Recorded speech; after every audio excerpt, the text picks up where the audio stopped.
కాకినాడ జిల్లా పిఠాపురంలోని తమ సొంత ఇంటిలో నివాసం ఉండనివ్వకుండా కొందరు వేధిస్తున్నారని బాధితులు జిల్లా కలెక్టర్ కు ఫిర్యాదు చేశారు. దీనిపై స్థానిక MLA deputy CM Pawan Kalyan జోక్యం చేసుకుని తమకు న్యాయం చేయాలని విజ్ఞప్తి చేశారు.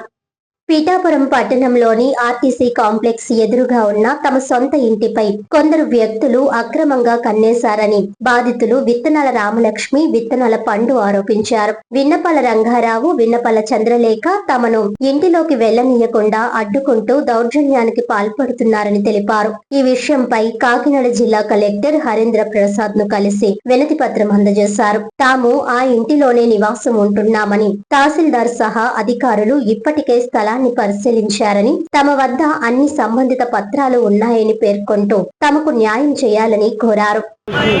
మేము పిఠాపురం వాస్తవం అండి. పిఠాపురం అండి మాది. మాకు పిఠాపురంలో ల్యాండ్ అవుట్ ఉందండి. మాకు కోర్టు వారు ఇంజక్షన్ ఆర్డర్ ఇచ్చారండి. మాకు అవతల వ్యక్తి విన్నపాల రంగారావు వాళ్ళ కుటుంబ సభ్యులు రాకుండా కోర్టు ఇంజక్షన్ ఆర్డర్ మాకు మా సైట్లోకి రాకుండా మాకు ఫేవర్గా కోర్టు ఇంజక్షన్ ఆర్డర్ ఇచ్చిందండి. దాని తదుపరి మేము పోలీస్ వారికి ఎస్పీకి కంప్లైంట్ చేసామండి. ఎస్పీ కంప్లైంట్ చేశాక మళ్ళీ కలెక్టర్ గారికి కూడా కంప్లైంట్ చేసామండి. ఎస్పీ గారు, కలెక్టర్ గారు మాకు సీఏ గారికి అప్పచెప్తే సీఏ గారి నుంచేమో మాకు ఎంఆర్ఓకి లెటర్ ఇచ్చారండి. ఎంఆర్ఓ గారు కూడా పరిశీలించారండి. పరిశీలించి మా డాక్యుమెంట్స్ 1956 నుంచి ఉందండి. 1956 నుంచి మా డాక్యుమెంట్ ఉంది. ఆ ఎంఆర్ఓ గారు మొత్తం అంతా చూసుకుని అన్నీ చేసుకుని మాకు మేము సైట్కి వెళ్ళామండి. సైట్కి వెళ్ళి మేము అన్నీ చూసుకున్నామండి. ఇవన్నీ ఉన్నా సరే మా మీద దౌర్జన్యం చేస్తున్నారండి. అవతల విన్నపాల రంగారావు గారు వాళ్ళ ఫ్యామిలీ కుటుంబ సభ్యులందరూ మాకు కలెక్టర్ గారు న్యాయం చేస్తారని చెప్పారు సార్. మాకు మేము చలికాని సత్యనారాయణ మూర్తి గారి తాలూకు దగ్గర నుంచి కొనుక్కున్నాను, వారసుల దగ్గర నుంచి.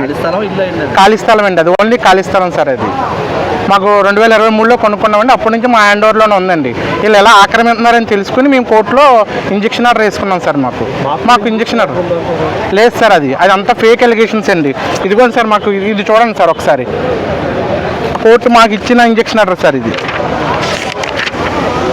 అయ్యే 277 సార్. మాకు కోర్టు మాకు ఇచ్చింది సార్. ఈ కాగితాలు చూడండి సార్, రీసెంట్గా ఇచ్చింది సార్. మాకు ఇది కోర్టు మాకు ఇచ్చింది సార్. వాళ్ళు రాకుండా మా సైట్లోకి మాకు గ్రాంట్ చేసింది sir court injection order. Police వారు కూడా కంప్లైంట్ తీసుకుని కేసు కడతానని చెప్పారు సార్.